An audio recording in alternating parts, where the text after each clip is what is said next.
Muito obrigado por acessar o nosso canal. O que diz a Bíblia? Se inscreva lá.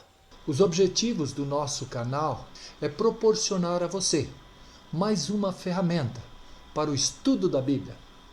Também oferecer a você conteúdo, o que a Bíblia diz ser necessário para a nossa salvação. Dar a você um estímulo para que você comece a se aprofundar no conhecimento da Bíblia e da salvação oferecida por Deus a nós através de Cristo Jesus. Recapitulando o estudo anterior, estudo número 7, nós vimos sobre honrando o Criador, sinal de Deus. O primeiro aspecto, a lei ordena guardar o sábado, porque esse dia pertence a Deus, foi instituído no Éden. É o sinal do Criador e o apelo da tríplice mensagem angélica. Os preparativos para o sábado começam na sexta-feira. No sábado é lícito fazer o bem, não fazer e nem falar de negócios, torná-lo um dia agradável de culto na igreja ou em meio à natureza. Jesus, Maria e os apóstolos guardaram o sábado. Cristo é o Senhor do sábado, que foi dado para servir de sinal, selo ou marca entre Deus e seus filhos. No novo céu, continuaremos a guardar o sábado. Não basta apenas crer que Deus é Criador. Se rejeito ou não guardo o sábado, demonstro não reconhecê-lo como tal e corro sério risco de esquecer o verdadeiro Deus a quem devo adorar. Antes de abrirmos a Bíblia, precisamos orar. Então oremos. Nosso Deus, nosso Pai e Criador, nos dê sabedoria-nos agora ao estudarmos a Tua Palavra. Em nome de Jesus. Amém. Vamos ao estudo número 8, imortalidade da alma e astrologia. A morte é resultado do pecado e, infelizmente, passou a fazer parte da experiência humana. Para Deus, a morte é apenas um sono. Ela é indesejável e um dia será eliminada do universo. A respeito da morte, pode ser curioso e interessante conhecer o pensamento das pessoas, mas o que realmente importa é saber o que Deus revela através da Bíblia. Para entendermos a morte, precisamos saber primeiro como surgiu a vida. Então vamos à primeira pergunta. Como o homem foi formado? Gênesis capítulo 2, verso 7. Então formou o Senhor Deus ao homem do pó da terra e lhe soprou nas narinas o fôlego da vida, e o homem passou a ser alma vivente. O homem passou a ser alma vivente. O homem não tem uma alma, ele é uma alma, certo? Mas o fato que o texto nos mostra aqui é que Deus fez um boneco do barro, do pó da terra, e ao terminar esse boneco, Deus soprou nas narinas dele o seu poder, o fôlego de vida, e o homem passou a ser uma alma vivente. Então, como o homem foi formado? Do pó da terra, mais o fôlego de vida. Segunda pergunta, o que acontece quando é tirado o Espírito ou sopro de Deus? Salmo 104, 29 e depois Tiago, capítulo 2, verso 26. Se ocultas o rosto, eles se perturbam. Se lhe cortas a respiração, morrem e voltam ao seu pó. Porque assim como o corpo sem espírito é morto, assim também a fé sem obras é morta. Ao Deus cortar a respiração, morrem, voltam ao pó, de onde vieram. Assim como o corpo sem espírito é morto. O que acontece quando é tirado o espírito ou sopro de Deus? Morrem e voltam ao pó. A terceira pergunta, a alma é eterna? Ezequiel 18, verso 4. Eis que todas as almas são minhas, como a alma do Pai também a alma do Filho é minha. A alma que pecar, essa morrerá. A alma que pecar, essa morrerá. Então, a alma é eterna? Não. De acordo com a Bíblia, não é eterna. Espírito. O Espírito é o sopro de Deus. Esse Espírito não tem personalidade ou caráter. É o poder divino para termos vida. É concedido aos homens, aos animais e às plantas. E ao morrer, o sopro, o poder ou o espírito volta para Deus. E vos fizer subir das vossas sepulturas, e porei em vós o meu espírito, e vivereis. Ezequiel, capítulo 37, verso 13 e 14. Portanto, ao Deus colocar novamente o espírito ou o sopro, eles passam a ter vida. A alma é o ser vivente individual, com locomoção ou não. Pode ter instinto, personalidade ou caráter. Não tem poder sobre a vida. Dos três, homem, animal e planta, o único que possui raciocínio é o homem. O homem, ao morrer, o corpo, a alma ou caráter perecem, mas ressuscitará na volta de Cristo ou então após o milênio. Animal. O animal serve para auxílio, alimento e lazer. Não tem ressurreição. As plantas servem também para alimento e conforto. Morre, seca e não tem ressurreição. Vida eterna. Só Deus a possui e um dia nos dará. Em 1 Timóteo, capítulo 6, o verso 16. Ele é imortal, isento de morte. Quarta pergunta. Têm os mortos emoções, sentimento ou sabem coisa alguma? Eclesiastes, capítulo 9, versos 5, 6 e capítulo 3, o verso 19. Porque os vivos sabem que hão de morrer, mas os mortos não sabem coisa nenhuma, nem tampouco terão eles recompensa, porque a sua memória jaz no esquecimento. Amor, ódio e inveja para eles já pereceram. Para sempre não têm eles parte em coisa alguma do que se faz debaixo do sol. Porque o que sucede aos filhos dos homens sucede aos animais. O mesmo lhes sucede, como morre um, assim morre o outro.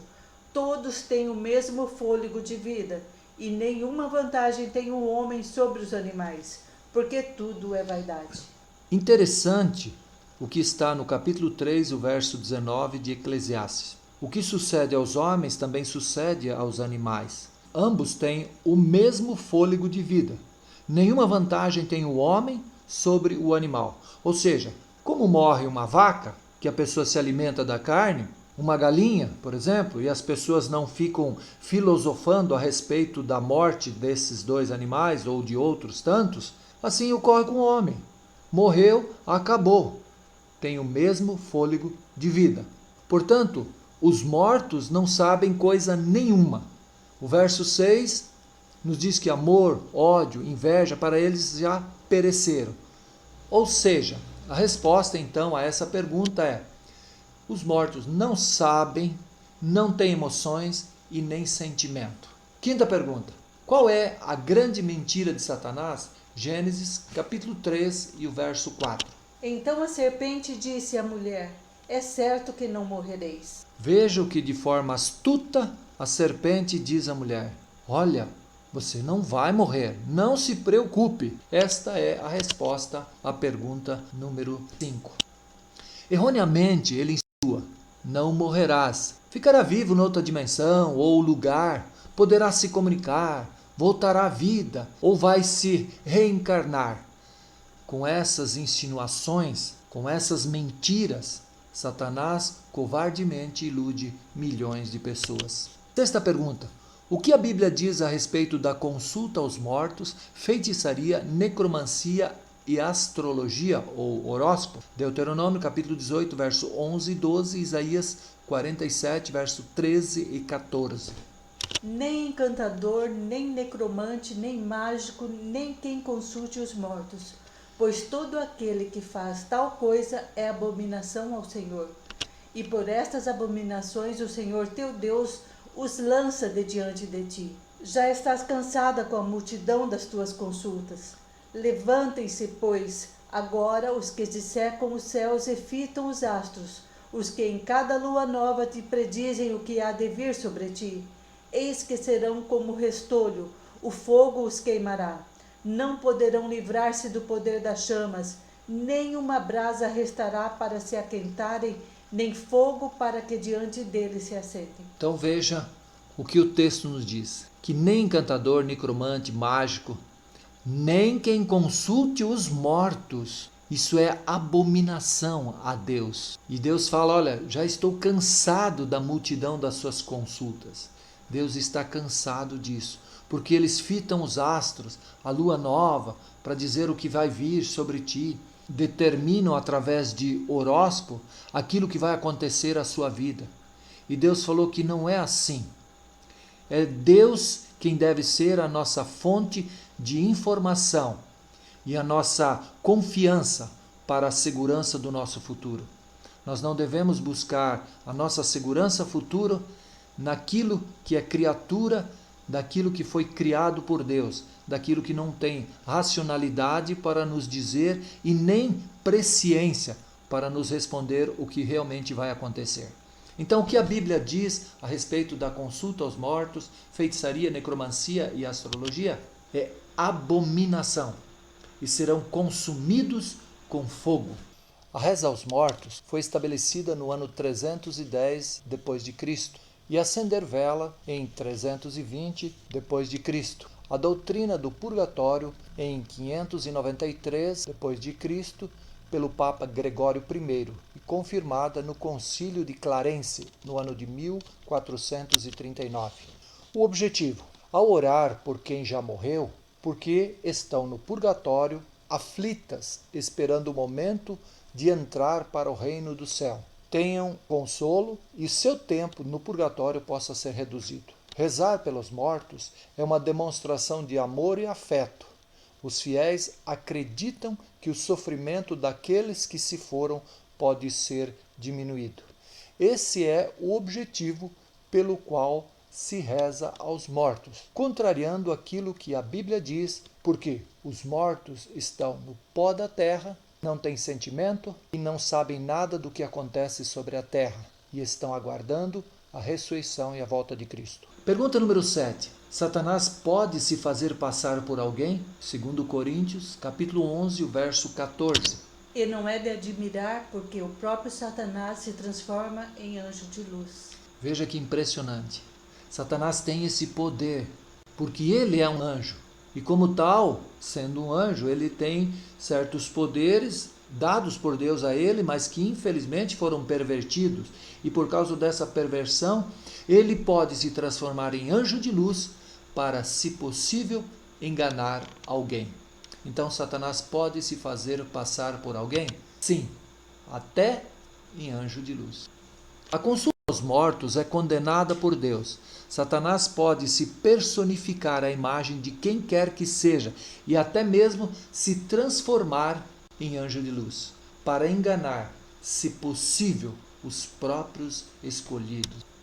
Sem o conhecimento de Deus e da Bíblia, é difícil aceitar a morte e, assim, no desespero se faz consulta e reza aos mortos, em busca de conforto ou imaginando dar melhor destino a eles. Entretanto, quer por religião ou tradição, toda e qualquer forma de consulta e reza aos mortos é abominável a Deus, contrariando a sua palavra e caracterizando-se em alguma forma de espiritismo. O que Satanás, juntamente com seus seguidores, fará nos últimos dias? Apocalipse 13, 13, Mateus 7, 22 e 23 e 1 Timóteo, capítulo 4, verso 1. Também opera grandes sinais, de maneira que até fogo do céu faz descer a terra diante dos homens. Muitos naquele dia hão de dizer-me: Senhor, Senhor, porventura não temos nós profetizado em teu nome, e em teu nome não expelimos demônios, e em teu nome não fizemos muitos milagres? Então lhes direi explicitamente: nunca vos conheci. Apartai-vos de mim, os que praticais a iniquidade. Ora, o Espírito afirma expressamente que nos últimos tempos alguns apostatarão da fé, por obedecerem a espíritos enganadores e a ensinos de demônios. Veja que interessante, até fogo faz descer do céu à terra. E muitos dos seus seguidores vão dizer: olha, nós não profetizamos, nós não expelimos demônio, não fizemos milagre. Tudo isso, infelizmente, Jesus fala que foi feito não pelo poder de Deus, porque eles não confiavam em Deus, não eram obedientes a Deus, mas faziam mediante o poder do inimigo. Por causa dessas insinuações, do poder do inimigo sobre suas vidas, muitos deles apostatarão da fé por obedecerem a esses espíritos enganadores e a ensinos de demônio. Então, o que Satanás, juntamente com seus seguidores, fará nos últimos dias? Fará descer fogo do céu, profetizarão, expelirão demônio, farão milagres. Extraterrestres, parapsicologia, hipnose, regressão, macumba, cirurgias mediúnicas, os nomes são muitos. Pergunta número 9. Que instrução temos a respeito dos espíritos? 1 João 4, 1, Isaías 8, 19 e 20. Amados, não deis crédito a qualquer espírito. Antes provai os espíritos se procedem de Deus, porque muitos falsos profetas têm saído pelo mundo afora. Quando vos disserem, consultai os necromantes e os adivinhos que chureiam e murmuram, acaso não consultará o povo ao seu Deus? A favor dos vivos se consultarão os mortos? A lei e ao testemunho, se eles não falarem desta maneira, jamais verão a alva. É interessante esse texto de 1 João 4, 1, Isaías 8, 19 e 20, que ele nos fala assim: não deis crédito a qualquer espírito, antes provai. Deus pede que eu prove, para ver se o milagre que foi realizado, como citamos na pergunta número 8, se quando ele expulsou o demônio, ou quando ele falou uma profecia, se isso tudo vem de Deus ou é do inimigo. E aí o texto de Isaías, no capítulo 8 e o verso 20, nos diz: a lei e o testemunho. Será que essa pessoa guardou a lei? Deu testemunho sobre a lei na qual ele diz ter guardado? Se ele guardou a lei, os 10 mandamentos, de acordo com a Bíblia, e dá o testemunho a respeito disso, então a profecia, o milagre que ele fez, é de Deus. Agora, se ele guarda a lei parcialmente, ou diz que guarda, mas não dá testemunho disso, então não vem de Deus. E se não vem de Deus, o milagre que ele está fazendo, quando expulsou o demônio, quando ele profetizou, não é através do poder de Deus, mas através do poder do inimigo. Então, que instrução nós temos a respeito dos espíritos? Não dar crédito a qualquer espírito, a lei e o testemunho. Portanto, apóstolos, profetas, santos ou não e demais que morreram estão no pó da terra aguardando a volta de Cristo. A exceção é Elias, que foi levado para o céu numa carruagem de fogo, Enoque, que andou com Deus, era amigo de Deus, e Deus então levou-o para si. E Moisés, que morreu e ressuscitou. Elias representando os vivos que vão para o céu sem provar a morte, nós vimos isso lá no estudo 3. E Moisés vai para o céu também representando os mortos que vão ressuscitar. E também estão no céu aqueles que ressuscitaram com Cristo.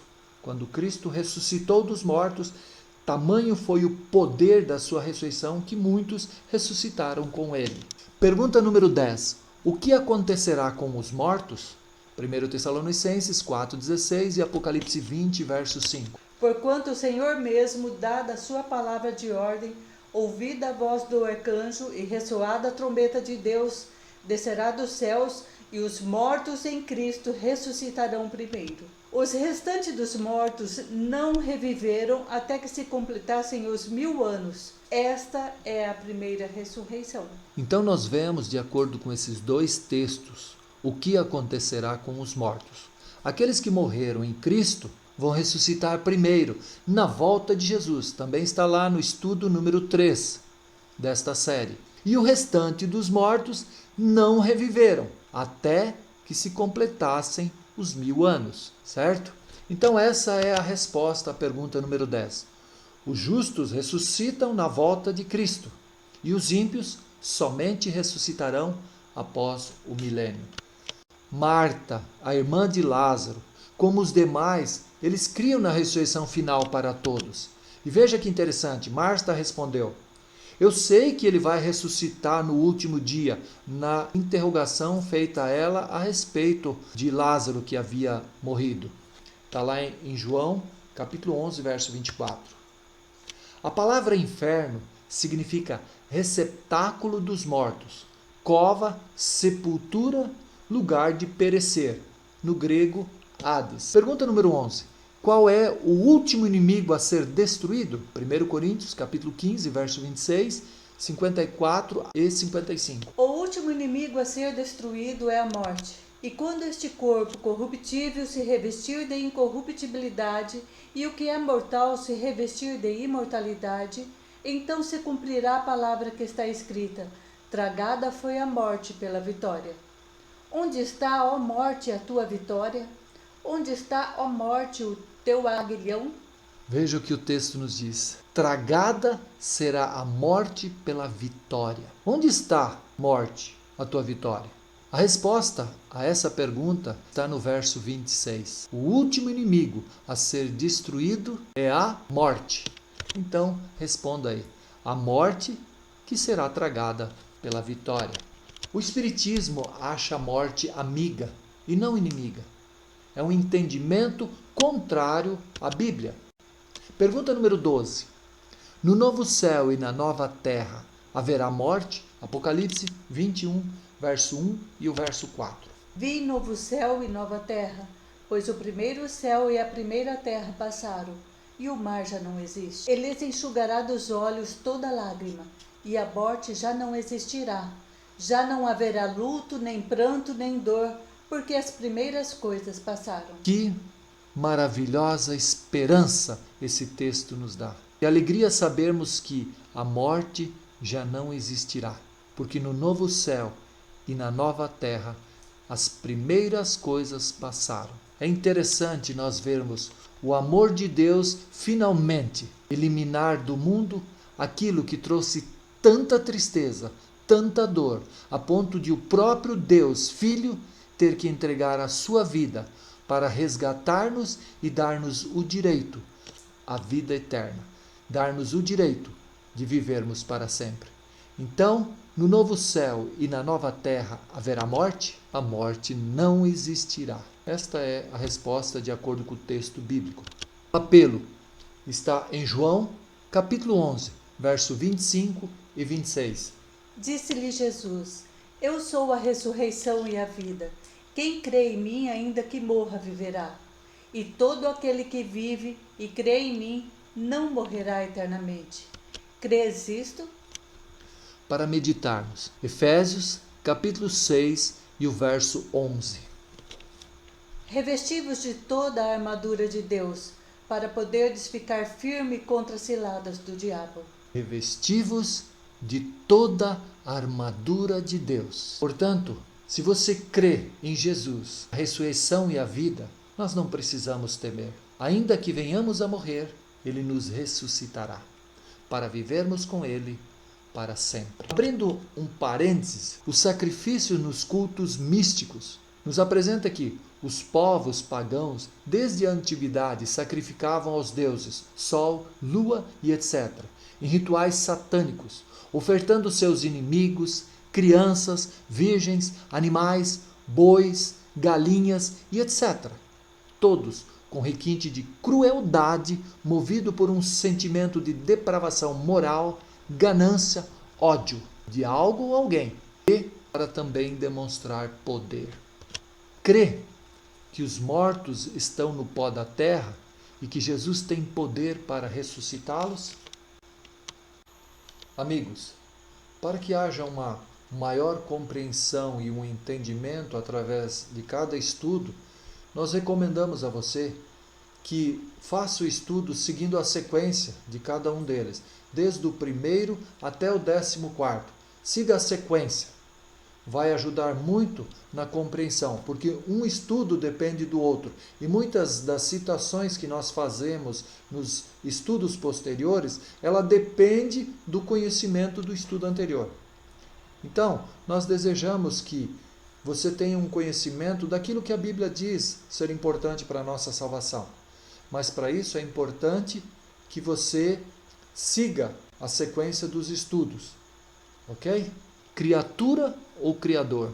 O nosso próximo estudo, sinal da besta. Que Deus abençoe a todos, aguardamos você lá. Se desejar o estudo em PDF, entre em contato conosco através do e-mail que está no final de cada estudo e nós enviaremos a você o estudo com maior prazer, certo? Inscreva-se no nosso canal, deixe lá o seu like. Se ficou alguma dúvida, faça o seu comentário e a sua pergunta. Nos encontramos no nosso próximo estudo.